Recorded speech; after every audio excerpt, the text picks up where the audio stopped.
அஸ்ஸலாமு அலைக்கும் வரஹ்மத்துல்லாஹி வபரகாத்துஹு.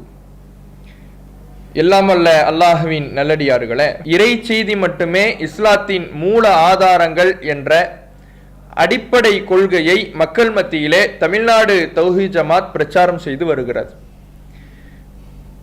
இந்த இஸ்லாத்தின் அடிப்படை கொள்கைக்கு முரணாக முன்னோர்களின் கருத்துக்களும் மார்க்க ஆதாரங்கள் தான் என்று தங்களை சலஃபிகள் என்று அழைத்துக் கொண்டு ஒரு சாரார் மக்கள் மத்தியிலே பிரச்சாரம் செய்து வருகிறார்கள். இந்த கொள்கை, முன்னோர்களின் கருத்துக்களை மார்க்க ஆதாரங்களாக எடுத்துக்கொள்ளும் கொள்கை வழிகேடானது. திருமறை குர்ஆன் நமக்கு கற்றுத்தருகின்ற இஸ்லாத்தின் அடிப்படைக்கு முரணானது. இந்த கொள்கையை பிரச்சாரம் செய்வோர் யாராக இருந்தாலும் அவர்களோடு விவாதித்து இந்த கொள்கை அசத்தியம் என்பதை நிரூபிக்க தமிழ்நாடு தௌஹீத் ஜமாத் தயாராக இருக்கிறது என்று பல முறை விவாத அழைப்பு கொடுக்கப்பட்டது. ஆனாலும் இந்த விவாத அழைப்பு பொதுவெளியில் இருந்தும் கூட இந்த முன்னோர்களின் கருத்துக்களை மார்க்க ஆதாரமாக ஏற்றுக்கொள்ளும் கொள்கையை முழு மூச்சாக பிரச்சாரம் செய்கின்ற ஜாக் என்ற அமைப்போ அல்லது இன்ன பிற பிரச்சாரகர்களோ விவாதிக்க முன் வராமல் இருந்தார்கள்.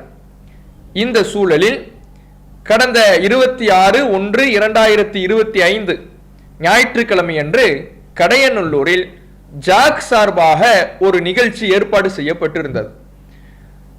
அந்த நிகழ்ச்சியில் கேள்வி பதில் பகுதியில தமிழ்நாடு தௌஹீத் ஜமாத்தை சார்ந்த சகோதரர்கள் அங்கு கலந்து கொண்டு தௌஹீத் ஜமாத் விவாத அழைப்பு பல முறை கொடுத்தும் கூட நீங்கள் சொல்லுகின்ற இந்த சலஃபி கொள்கை என்பது முன்னோர்களின் கருத்துக்களை மார்க்க ஆதாரமாக ஆக்கும் கொள்கை என்பது வழிகேடானது என்று நிரூபிக்க விவாத அழைப்பு கொடுத்தும் கூட நீங்கள் அதற்கு ஏன் பதிலளிக்கவில்லை? அந்த விவாத அழைப்பை ஏற்று விவாதிக்க வேண்டியதானே, மக்கள் தெளிவடைந்து கொள்வார்கள் தானே என்று அழைப்பு கொடுக்கப்பட்டது. இதை கேள்வியை முன்வைக்கிறாங்க. அதற்கு அந்த நிகழ்ச்சியில் அழைப்பாளராக பங்கெடுத்திருந்த ஜாக் அமைப்பை சார்ந்த அப்பாஸ் அலி என்பவர் தான் சார்ந்திருக்கும் ஜாக் என்ற அமைப்பு விவாதிக்க தயாராக இல்லை, அவர்கள் விவாதம் கூடாது என்று இருக்கிறார்கள் என்று பதிலளிக்கிறார். அப்போது நம்முடைய சகோதரர்கள் கேட்கிறாங்க, சரி அப்போ நீங்க தயாரா? அப்பாஸ் அலியாகி நீங்கள் தயாரா? நீங்கள் சார்ந்திருக்கின்ற ஜாக் என்ற அமைப்பு விவாதிக்க தயார் இல்லை என்றால் நீங்கள் விவாதத்திற்கு தயாராக இருக்கிறீர்களா என்று நம்முடைய சகோதரர்கள் கேள்வி எழுப்புறாங்க. அப்படி கேள்வி எழுப்பும் பொழுது அவர் சொல்லுகிறார், நான் தயார், ஆனா நீங்க இந்த அமைப்போடு தொடர்பு கொண்டுங்க அப்படின்னு ஒரு குறிப்பிட்ட ஒரு ஊரில் அமைந்திருக்கிற ஒரு அமைப்பை குறிப்பிட்டு சொல்றார். அப்போ அதுக்கு இது முறையானதாக இருக்காது. ஏன்னா இவர் சார்ந்திருப்பது ஜாக் என்ற அமைப்பு தான். சலஃபி கொள்கையை முழு மூச்சாக பிரச்சாரம் செய்கின்ற அமைப்பாகவும் அவர்கள் தான் இருக்கிறார்கள். ஒன்று விவாதத்திற்கு வருவதாக இருந்தால் அந்த ஜாக் என்ற அமைப்பின் அடையாளத்தோடு இவர் வர வேண்டும். அப்படி வந்தால் அது அவர்களுடைய கொள்கையை மக்கள் மத்தியிலே தெளிவுபடுத்துவதற்கு தோதுவாக இருக்கும்.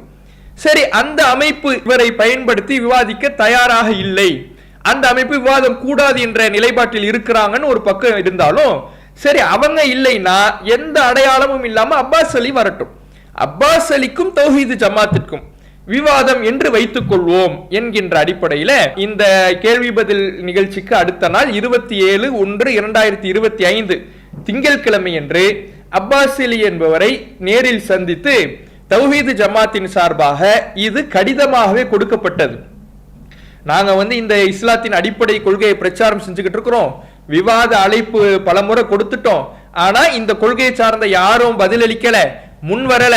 நீங்க கடையநல்லூர்ல விவாதத்துக்கு தயார்னு பதிலளிச்சிருக்கிறீங்க, தயார்னா நீங்க வாங்க, தௌஹீத் ஜமாத்திற்கும் அப்பாஸ் அலிக்கும் என்று விவாதம் வைத்துக் கொள்வோம். நீங்க உதவிக்கு எந்த ஊரை சார்ந்தவங்களையும் அழைச்சிங்க, அது எங்களுக்கு பிரச்சனை இல்லை, ஆனா விவாதம் என்பது தௌஹீத் ஜமாத்திற்கும் அப்பாஸ் அலிக்கும் என்று வைத்துக் கொள்வோம். இந்த அழைப்புக்கு நீங்கள் சம்மதிக்கிறீர்கள் என்றால் நீங்க தௌஹீத் ஜமாத்தினுடைய மின்னஞ்சல் முகவரிக்கோ அல்லது ஒரு தொடர்பு எண்ணையோ அதுல குறிப்பிட்டு இருக்கிறோம், அந்த தொடர்பு எண்ணையோ நீங்கள் தொடர்பு கொண்டு நீங்கள் பதிலளிக்கலாம் என்று நாம இது சொல்லி இருக்கிறோம். இது நேற்றைய தினம் திங்கட்கிழமை அன்று நடந்த நிகழ்வு. இந்த அழைப்புக்கு அவங்க முறையாக நம்மை தொடர்பு கொண்டு சரியாக பதிலளித்தார்கள் என்றால் அடுத்த கட்ட விவாதத்தினுடைய ஒழுங்குமுறைகள் ஒப்பந்தம் குறித்து அடுத்தடுத்த கட்டங்கள் இருக்கிறது. இன்ஷா அல்லாஹ் அவர்கள் இதற்கான பதிலை அளிக்கிறார்களா என்று நாம பொறுத்திருந்து பார்ப்போம். அஸ்ஸலாமு அலைக்கும் வரஹ்மத்துல்லாஹி வபரகாத்துஹு. இஸ்லாம் மற்றும் சமுதாய செய்திகளை அறிந்து கொள்ள தமிழ்நாடு தௌஹீத் ஜமாஅத் யூடியூப் பக்கத்தை உடனடியாக சப்ஸ்கிரைப் செய்து கொள்ளுங்கள். மேலும் பெல் பட்டனையும் கிளிக் செய்து கொள்ளுங்கள்.